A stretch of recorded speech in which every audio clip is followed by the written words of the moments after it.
허물인 줄도 또한 알았도다. 하나님께서 행하시는 모든 것은 영원히 있을 것이라. 그 위에 더 할 수도 없고 그것에서 덜 할 수도 없나니 하나님이 이같이 행하심은 사람들이 그의 앞에서 경외하게 하려 하심인 줄을 내가 알았도다. 아멘. 한민수 목사님 나오셔서 말씀 전해 주시겠습니다.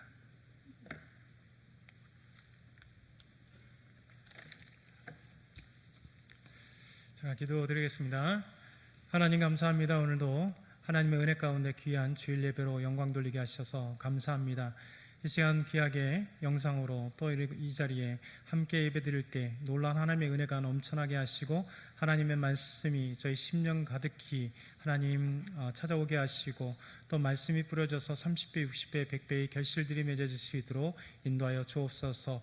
오늘 시간 함께 하나님께 영광 돌리기 소망하고 하나님의 은혜가 충만하기를 원하며 예수 그리스도의 이름으로 기도드렸나이다. 아멘. 책이 있습니다. 잿더미 속에서 살아나오다 라고 하는 책이 있습니다. 이것은 피터 글래드윈 목사님께서 쓰신 책인데요, 이 책에서 글래드윈 목사님의 삶의 일대기를 우리에게 전해주고 있습니다. 글래드윈 목사님이 7살 생후 7개월 때 어머니가 잠시 이웃집에 갔다가 그 집에 화재가 났어요. 그래서 형과 누나는 피했지만 글래드윈 어린 이 7개월 된 글래드윈은 전신에 75도의 화상을 입어서 여러 차례 수술을 했습니다. 그러면서 10개의 손가락과 10개의 발가락들이 다 잘라지는 절단되는 그런 아픔을 경험했습니다. 게다가 글래드윈은 아버지는 평생 직업을 갖지 못했습니다. 그래서 정부의 실업수당을 받는 것이 전부였는데 그 실업수당을 받는 그것도 족족 가서 도박과 술집에서 술을 먹는 것으로 다 탕진했습니다. 그래서 어머니 홀로 집안의 생계를 꾸려야 했던 것이죠. 설상가상으로 글래드윈의 이제 동생들이 계속해서 태어나기 시작했습니다. 그래서 6명의 동생이 태어나서 총 자녀들이 9명이나 되어서 더욱더 생활의 어려움 속에서 글래드윈은 자라게 되었습니다. 그래서 11살 때에 글래드윈이 식품점에서 물건을 훔치다가 8주 동안 교도소에 갔게 되었습니다. 그리고 그의 삶은 계속해서 불행의 연속이 되었습니다. 어떤 때는 폭력배에게 칼에 맞아 찔리기도 했었고 뺑소니 차량에 또 받쳐 그렇게 치이기도 했고 또 직장을 잃었었기도 했고 사귀었던 여자친구가 잃어버리는 여자친구가 죽게 되는 그런 아픔도 경험했습니다. 그래서 그는 삶의 의욕을 계속해서 상실했죠. 그래서 술과 마약과 섹스와 이런 것으로 그냥 삶을 그렇게 허랑방탕하게 살아갔습니다. 더더군다나 설상가상으로도 아버지가 자살을 해서 죽게 되는 그런 고통을 경험했습니다. 그래서 글래드윈은 더 이상 삶의 소망을 두지 못하고 삶을 비관해서 자살하기로 결심을 했습니다. 그래서 노스브릿지라고 하는 다리에 올라갔습니다. 그 다리에서 이제 자살하려고 했을 때 저 멀리 200~300m 떨어진 자기 어머니의 집을 보게 되었습니다. 그리고 그 어머니의 집에 불이 켜져 있었고 어머니가 있는 모습을 보게 된 것이죠. 그래서 그는 잠시 자살하려고 하는 그 마음을 접고 어머니에 가기로 했습니다. 그래서 어머니 집에 가서 어머니에게 사실을 토로하면서 그의 사실 아팠던 과거들 그리고 지금의 삶의 모습들을 어머니에게 솔직하게 얘기하면서 눈물을 펑펑 흘리기 시작했습니다. 그때 누나인 안네트가 찾아오게 되었습니다. 근데 이 안네트에게 놀라운 소식이 전해진 거죠. 누나인 안네트는 8주 전에 예수 그리스도를 믿고 크리스천이 되었다는 소식을 그가 전했습니다. 그리고 자기 동생인 글래드윈에게 이런 얘기를 했습니다. 하나님만이 고통의 문제를 해결할 수 있는 유일하신 분이다. 그러면서 복음을 전하기 시작했습니다. 그때 자살하기로 했었던 글래드윈이 크리스천이 됐던 누나에게 복음을 들으면서 예수님을 믿기로 작정을 했습니다. 그때 글래드윈은 이때의 상황을 이렇게 얘기합니다. 나의 캄캄한 절망이 한 줄기 밝은 빛의 희망에 의해 찢겨나가고 나는 한 환상을 보게 되었습니다. 나는 엄마의 방에 있었고 지금 누나에게 전화를 하고 있는 중이었는데도 마치 내가 다른 세계를 들여다보고 있는 것 같은 느낌이었습니다.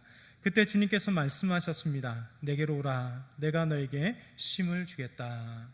그러니까 글래디인의 이 아름다운 고백입니다. 예수 믿기로 작정했고 예수 믿는 가운데 주님께서 음성을 들려주신 것이죠. 내게로 오라. 내가 너를 쉼을 주겠다. 글래디인은 지금까지 삶 속에 너무 고통스럽고 힘든 삶을 경험했습니다. 어디에서도 쉼을 얻을 수 없었던 글래디인. 그런데 예수님께서 그에게 복음으로 찾아오셨고 이제 예수님께서 그에게 아름다운 쉼을 주겠다라고 그 말씀을 들려주셨습니다. 그래서 글래디인은 신학교로 가기로 작정했고 신학교에 들어갔습니다. 그리고 목회자가 되었고 그가 평생도록 아름다운 사역들을 감당했습니다. 영국의 교도소 재소자들을 위해서 사역을 했고 각종 중독자들 또 역기능의 가정의 자녀들, 안전사고로 장애를 입은 희생자들과 가난한 자들과 결혼의 어려움을 겪고 있는 많은 자들, 또 미취업자들, 자살을 생각하는 자들, 인생 포기자, 생각이 건전하지 못한 자들에게 예수 그리스도를 전함으로써 그들에게 희망과 용기의 메시지를 주게 된 것입니다. 그래서 글래디인 목사님께서 이런 질문에 대한 답을 우리에게 주십니다. 그리스도인은 고난에 어떻게 대처해야 하는가라고 하는 질문. 여러분, 고난에 대해서 어떻게 우리가 그리스도인이 대처해야 될까? 그 고난은 항상 물음표이고 때로는 깨달았다가도 또다시 하나님께 질문하는 문제입니다. 글래디인 목사님은 이 질문에 대해서 이렇게 이야기합니다. 예수님을 믿기 전에는 고난이 나에게 필요 없는 것으로 생각했습니다. 그런데 복음을 접하고 난 뒤 고난의 의미를 더 잘 이해하게 되었습니다. 예수님도 겪으신 고난이기에 우리도 고난으로부터 자유로울 수 없습니다. 그리스도인은 고난을 긍정적으로 수용하고 하나님이 그 고난을 통해 역사하시도록 자신을 주님께 내어드려야 합니다. 고난에 대해 잘 이해해 주시는 예수님은 고난 속에, 고통 속에 있는 사람을 잘 회복시켜 주십니다. 그래서 고난조차도 의미가 있는 것입니다. 이렇게 우리에게 기록하고 있는 것이죠. 여러분, 고난에 대해서 어떻게 대처해야 되는가? 고난은 반드시 있다. 우리 예수님도 고난을 받으셨다. 고난 받으신 예수님께서 우리 받는 고난과 고통을 가장 잘 이해해 주시고 우리에게 고난의 그 답을 주신다라고 말씀하고 계시죠. 여러분, 성경을 보게 되면 하나님께서 우리에게 고난과 고통이 없다라고 얘기하지 않습니다. 우리에게 반드시 있다라고 말씀하십니다. 뿐만 아니라 오늘 말씀 보면 하나님께서 오히려 수고를 우리에게 주셨다라고 말씀하십니다. 우리 전도서 9절부터 10절 보면 이렇게 말씀합니다. 일하는 자가 그의 수고로 말미암아 무슨 이익이 있으랴. 하나님이 인생들에게 노고를 주사 애쓰게 하신 것을 내가 보았노라. 그러니까 하나님이 노고를 주셨대요. 어려운 고통들을 우리에게 주셨다. 전도서의 기자인 솔로몬은 이것을 깨달았다라고 말씀하고 있는 거죠. 여러분, 모두가 수고를 피하고 싶어합니다. 고난을 피하고 싶어합니다. 노고를 피하고 싶어하죠. 힘들게 일하는 것, 고생하는 모든 것을 좋아하는 사람은 없습니다. 그런데 오히려 하나님은 인생들에게 노고를 주사 애쓰게 하셨다라고 말씀하고 있는 것이죠. 왜 하나님은 인생들에게 수고를 주셨고 노고를 주셨고 왜 애쓰게 하셨을까? 이런 질문을 우리가 그에 대한 답을 또 내려야 되고 또 결론을 성경을 통해서 알아봐야 될 것입니다. 일은 어떻게 생각하느냐에 따라 달라지게 됩니다. 사실 일이라고 하는 것은 우리에게 고통이기도 하고 스트레스이기도 하고 힘든 것이라고 우리에게 느껴지기도 합니다. 그러나 이 일이라고 하는 것이, 노고라고 하는 것이, 애쓰는 일이 반대로 생각한다면 이것이 감사가 되고 기쁨이 되고 또 행복이 될 수 있다는 것이죠. 예를 들어 보면 이런 것입니다. 사랑하는 가족들을 위해서 엄마나 아빠가 요리를 할 때 이것을 고통이라고 스트레스라고 생각하는 부모는 별로 없을 것입니다. 또 사랑하는 아기가 아장아장 걸 때 이 걸어가는 아들, 딸을 보면서 그 아이를 팍 안아서 안아주고 목마 태워주고 그렇게 놀아주는 것, 그것을 고통이라고 생각하는 부모는 없을 것입니다. 오히려 그것은 분명히 일입니다. 애쓰는 것입니다. 그럼에도 불구하고 사랑하는 우리 자녀이기 때문에, 아장아장 걷고 있는 너무나 예쁜 자녀요 손주이기 때문에 안아도 주고 무등도 태워주고 업어도 주고 같이 놀아주고 하는 것이죠.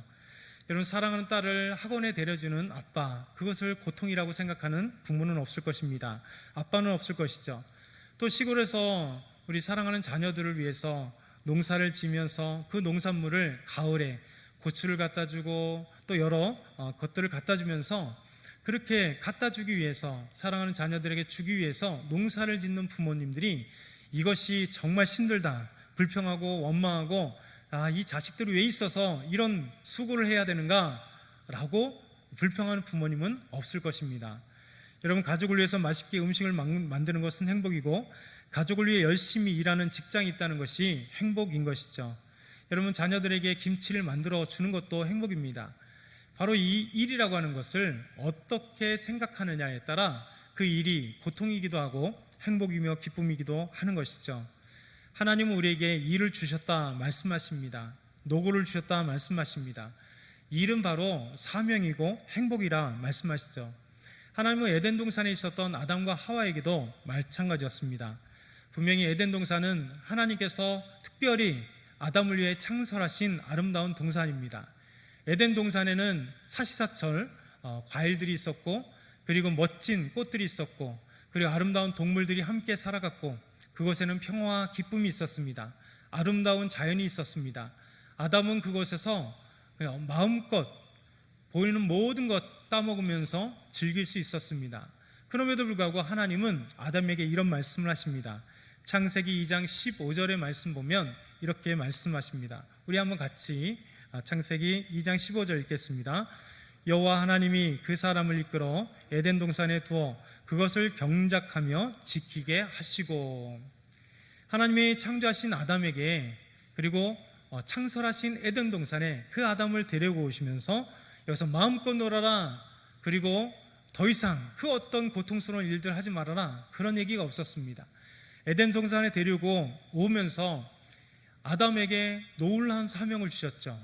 두 가지 사명입니다. 하나는 경작하며 하나는 지키라. 그러니까 에덴 동산, 하나님이 창설하신 아름다운 에덴 동산을 지키는 사명을 가지고 있는 것이죠. 여러분, 지킨다는 것은 가만히 있으면 될까요? 아니죠. 에덴 동산을 끊임없이 다니면서 무엇이 망가졌는가, 또 아니면 나무가 부러졌는지 이상이 있는지 수없이 그 에덴 동산을 돌아다니며 지키라고 하는 것입니다. 그리고 경작하라는 것입니다. 그냥 자라난 분명히 아름다운 열매들이 있지만 과실나무를 경작하라는 것이죠. 더욱더 아름답게 나무를 심고 가꾸고 경작하라고 말씀하시는 겁니다. 하나님은 아담에게 이미 일이라고 하는 놀라운 그 노동에 직분을 주시고 사명을 주시고 그것이 바로 행복이다라고 말씀하신 것입니다. 우리 하나님은 이렇게 인류 최초인 사람에게도 경작하고 지키는 일을 통해서 수고의 그 노동의 그 기쁨을 누릴 수 있도록 하나님께서 함께 하신 것이죠. 우리는 아마 이 일이 힘들 때, 고통스러울 때, 스트레스를 받을 때 한번 그것을 해결할 수 있는 방법은 간단하게 뒤집어서 반대를 생각하면 우리에게 주신 것이 얼마나 감사하고 행복인지 알 수 있을 것입니다. 일을 하고 싶어도 일자리가 없다, 이렇게 한번 생각해 보십시오. 그리고 취업을 하고 싶어도 취업할 자리가 없다. 자녀들에게 맛있는 음식을 주고 싶어도 자녀들이 다 출가해서 자기들끼리 잘 먹고 잘 사고 있을 때, 오늘 아침에 저녁에 같이 자녀들과 행복한 저녁 식사를 하고 싶어도 집에 덩그러니 남편과 아내만 있을 때, 이렇게 생각해 보면 사랑하는 자녀들이 함께 있다는 것이 얼마나 소중하고, 그리고 자녀들에게 무엇인가 음식을 만들어 갖다 준다는 것들 얼마나 소중하며, 내가 일을 할 수 있다는 것이 얼마나 소중한 것을 알게 됩니다. 여러분, 이 일을 통해서 우리는 성취감을 느낄 수 있습니다. 일을 통해서 하나님이 주신 행복을 느낄 수 있습니다. 이를 통해서 하나님이 하고 싶어 하시는 그 놀라운 일들을 알아갈 수 있다는 것이죠. 그래서 이를 통해 받은 월급이 우리의 기쁨이고 행복이요, 가족의 기쁨인 것이죠. 그래서 이를 통해서 우리 하나님은 그 일을 통해서 수고라고 하는 것을 경험하지만 그것이 불행이고 스트레스가 아니라, 고통이 아니라 오히려 행복으로 누리라고 하나님은 우리에게 말씀하고 있습니다. 그래서 이를 통해서 하나님 앞에 나아갈 때, 특별히 우리 하나님은 하나님의 나라의 일들, 교회에서 신앙적인 일을 통해서 우리에게 맡겨진 것들이 있죠. 그래서 하나님은 우리들에게 일을 헌신적인 것을 요구하고 충성을 요구합니다. 그래서 우리에게 맡겨진 많은 일들이 있습니다. 찬양대도 연습이라고 하는 수고가 있어야 아름다운 찬양을 하나님께 올려드릴 수 있는 것이죠. 우리가 교회를 청소했을 때 이 아름다운 본당, 교회가, 깨끗한 교회가 될 수 있는 겁니다. 분명히 이렇게 일을 할 땐 분명히 노고와 수고가 따르지만 그 결과는 아름답고 그 결과는 하나님 앞에 행복을 누릴 수 있다는 것이죠. 하나님 우리들에게 많은 것들, 많은 사명을 주셨을 때 하나님이 마지막 회개를 하십니다. 마태복음 25장 21절을 보게 되면 멀리 타국에 갔을 때 달란트를 주었던 2달란트, 3달란트, 5달란트, 달란트를 준 주인, 그리고 달란트를 받은 그 종들에 대한 이야기를 예수님께서 하십니다. 그리고 와서 그 귀한 일들을 다 감당할 때 이렇게 말씀하시죠. 함께 같이 읽어볼까요? 시작. 그 주인이 이르되 잘하였도다 착하고 충성된 종아, 내가 적은 일에 충성하였음에 내가 많은 것을 내게 맡기리니 내 주인의 즐거움에 참여할지어다 하고. 아멘. 우리에게 맡겨진 일들을 잘 감당하고 비록 수고와 노고가 따른다 할지라도 그것을 잘 감당하고 그것을 남길 때 우리 하나님은 착하고 충성된 종아, 내가 작은 일에 충성하였음에 내가 많은 것으로 내게 맡기겠다, 우리 주님께서 말씀하신다는 것이죠. 여러분, 이것이 얼마나 소중한 기쁨이고 은혜인지 모릅니다. 현대사회는 일할 수 있는 것 자체가 얼마나 소중한지 모릅니다. 왜냐하면 점점 일자리가 줄어들고 청년들은 취업하기가 너무 어려운 시대, 특별히 코로나19로 인해서 경제가 점점 힘들어지고 어려움이 빠지게 됩니다. 2.5 그리고 3단계로 넘어간다면 많은 직장인들이 직장에 갈 수 없고 또 많은 알바생들이 자리를 잃어야 되는 그 아픔들이 있게 됩니다. 이럴 때 우리에게 일할 수 있다는 것이 얼마나 감사하고 또 소망인지 모릅니다. 여러분이 일이 없다는 것은 소망이 없다는 얘기입니다. 여러분과 저와 여러분에게 일이 없다면, 지금 다니고 있는 직장, 그것을 이제 더 이상 다니지 못한다면, 은퇴하고 이제 여러 가지 은퇴 이후에 많은 것들을 계획하겠지만 사실 은퇴 이후에 가장 걱정되는 것이 일이 없다는 거예요. 일이 없다는 것은 내 존재가 정말 필요한가, 그런 것을 고민하게 될 때가 있는 것이죠. 일을 할 수 없는 것은 소망을 잃어버리기도 하는 것이죠. 그러나 여러분, 일이라고 하는 것이 우리에게 소명도 주고 또 사명도 주고 또 행복감도 주고 또 일이라고 하는 것을 통해서 소망도 얻게 되는 것이죠. 나이와 상관없이 꿈을 가진 사람들은 끊임없이 일을 합니다. 그리고 도전합니다. 그것을 통해서 새로운 인생들을 체험하게 되죠. 우리 잘 알고 있는 KFC, 켄터키 프라이드 치킨, 이 창업한 분이 할랜드 샌더스라고 하는 사람입니다. 그분은 65세에 이 KFC를 깡통 하나 들고 닭 한 마리 갖고 시작했던 분입니다. 그 레이 크룩이라고 하는 분은 53세 맥도날드를 창업했습니다. 화가 피카소는 91세까지 그림을 그리게 되었죠. 그리고 톨스토이는 88세까지 작품을 썼습니다. 그리고 예술가였던 파브로 카잘스라고 하는 분은 90세가 넘도록 첼로를 연주했습니다. 그리고 화가 모네는 76세에도 아름다운 그림을 그렸고, 프랭클린은 78세에 이초점 안경을 발명했습니다. 이렇게 일이라고 하는 것은 그에게 행복을 가져주고, 비록 그것이 노고가 따른다 할지라도 인생의 의미를 가져주는 것이죠. 여러분, 일은 결코 쉽지 않습니다. 그러나 하나님께서 주신 노고는 단순하게 스트레스나 고통이나 고난이 아닙니다. 오히려 희망이고 우리에게 아름다운 삶의 존재를 깨닫게 해주시는 것이죠. 오늘 전도서 3장 13절은 이렇게 말씀합니다. 사람마다 먹고 마시는 것과 수고함으로 낙을 누리는 것이 하나님의 선물인 줄을 또한 알았도다.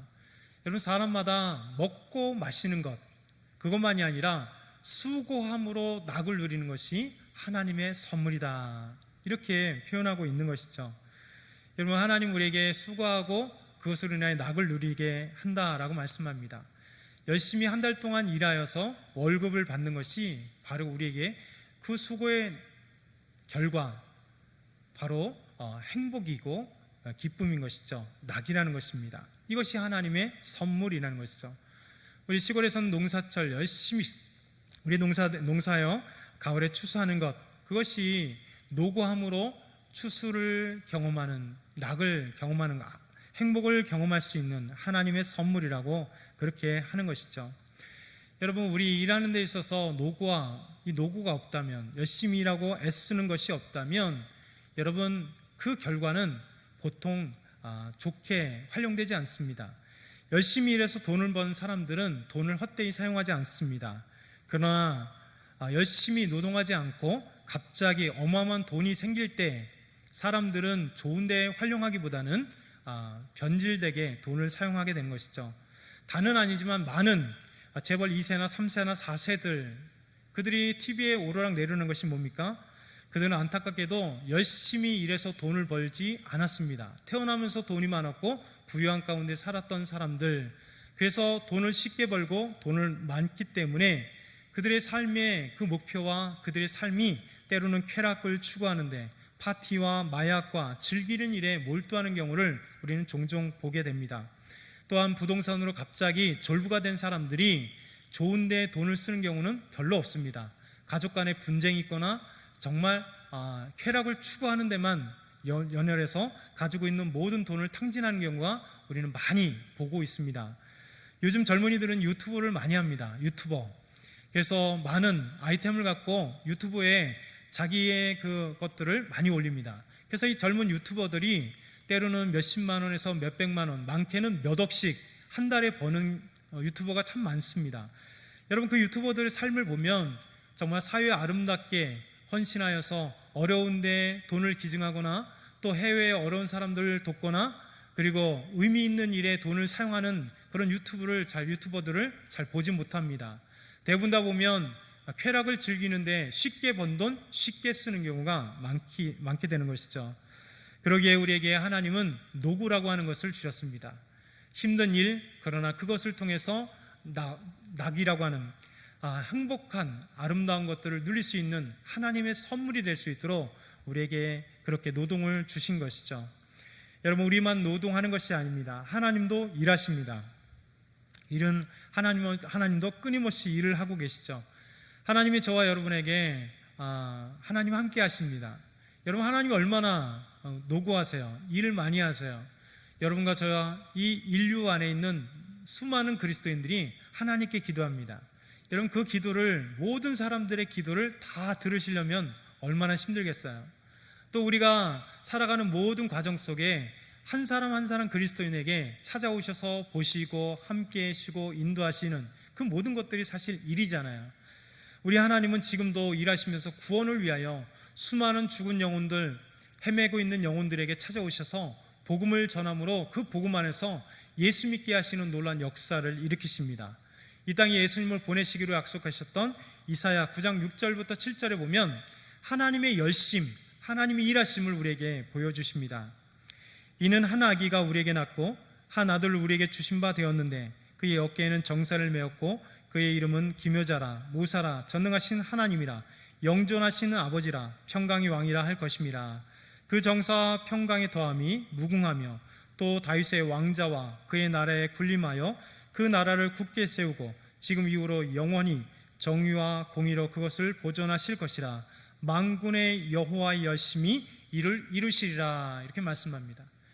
여러분, 예수님에 대한 예언이잖아요. 이사야가 700년 전에, 예수님이 태어나기 700년 전에 이 땅에 한 아기가 오셨는데 그는 하나님께서 주시는 그 어깨엔 정사를 메었다. 왕의 권세를 주셨다. 기묘자나 모사라, 전능하신 하나님, 영존하신 하나님, 평강의 하나님, 그분을 이 땅에 보내실 건데 구원을 위해 예수 그리스도를 이 땅에 아기로, 사람으로 보내실 것이라 말씀하십니다. 그것이 뭘까요? 하나님의 열심, 하나님의 일하심, 구원함에 있어서 하나님은 끊임없이 일하시고 끊임없이 일하신다 말씀하시는 것이죠. 우리 하나님은 수고를 마다하지 않습니다. 우리 하나님은 일을 마다하지 않습니다. 우리 하나님은 쉬시고 싶지만 구원을 위해서 일하시고 이 우주 만물을 지금도 정돈하시고 관할하시고 보호하시고 움직이고 계시는 것이죠. 여러분, 하나님이 일에 대해서 외면하셨다면 하나님도 일을 하지 않으실 뿐만 아니라 우리에게도 노고를 주지 않으셨을 것입니다. 근데 하나님 우리에게 적당한 수고를 우리에게 주셨고 일을 주셨고 그것을 통하여 행복을 이루게 하시고 그것을 통하여 하나님의 나라를 이루게 하시는 것이죠. 프랑스의 실존주의 문학가였던 알베르트 까미와 독일의 비판 사학자였던 막스 홀크하이머 같은 이 무신론자들은 하나님에 대해서 이렇게 비아냥거리며 말합니다. 이 세상에 고통과 질병 등 각종 고난이 있는 것을 보아, 여러분, 각종 고난이 있는 것을 보아서 하나님은 존재하지 않거나 존재하더라도 이 세상의 고난에 대해서는 아무런 관심이 없는 저 멀리 계시는 천상의 존재가 바로 하나님이다, 이렇게 얘기를 했습니다.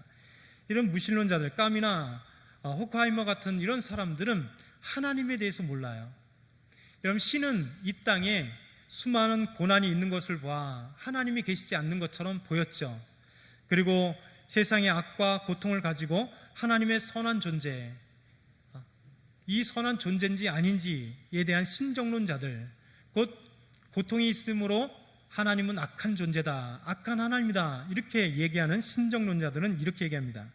설령 하나님이 있더라 하더라도 이 세상의 각종 고통과 재난으로 보아 악한 신이다.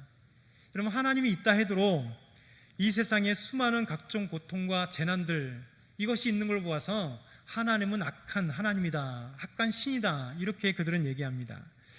여러분, 그러나 이 사람들의 어리석음이 뭘까요?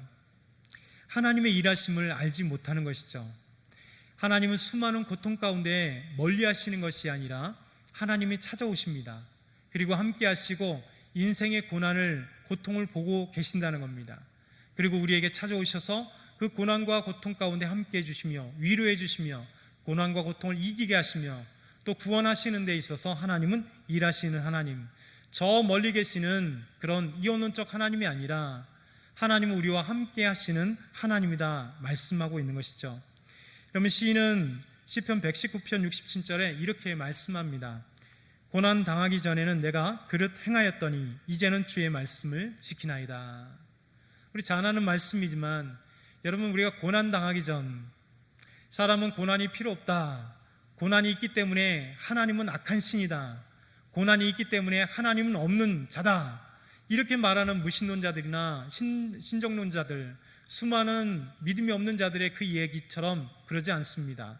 오히려 하나님은 고난 당할 때, 내가 고난 당하기 전에는 그릇 행하였지만 고난 당한 것으로 인하여 주의 말씀을 지키나이다. 무슨 얘기일까요? 고난을 통하여 살아계신 하나님을 경험하는 겁니다.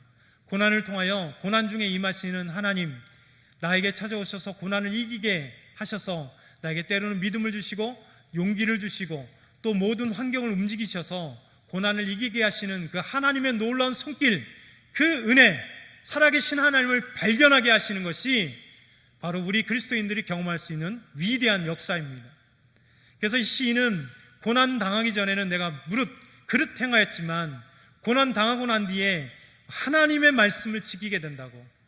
여러분, 말씀은 체험하는 자들에게 진리인 것입니다. 살아계신 하나님을 체험할 때 살아계신 하나님이 우리가 입술로 고백하게 되는 것이죠. 왜냐하면 전에는 그냥 듣게 했었고 머릿속에 하나님이었던 그 지식의 하나님이 이제는 삶 속의 고난을 통하여 살아계신 하나님을 보고 구원하시는 하나님을 보고 하나님의 일하심을 보면서 하나님의 눈에 보이지 않지만 살아계심을 우리 입술 속에 믿음으로 간증하고 그리고 그 하나님을 믿음으로 보기 때문인 것이죠. 여러분, 시편 140편 12절에는 이렇게 말합니다. 내가 알거니와 여호와는 고난 당하는 자를 변호해 주시며, 여러분, 고난 당하는 자를 변호해 주신대요. 궁핍한 자에게 정의를 베풀어 주시는 우리 하나님이다 라고 시인은 고백합니다. 여러분, 고난 중에 임하신 하나님을 경험했을 때 고난과 하나님이 떨어져 있는 것이 아니라 고난 중에 하나님이 임하셔서 함께 해주시는 하나님 것을 그는 알게 된 것이죠. 그래서 고난은 당하는 자를 변호해 주시는 하나님, 궁핍한 자에게 정의를 베풀어 주시는 하나님을 알고 있습니다. 예수님은 이 땅에 오셨을 때 어렸을 때부터 고난을 당하셨죠. 여러분, 예수님의 어렸을 때 직업이 뭔지 아시죠? 목수였습니다.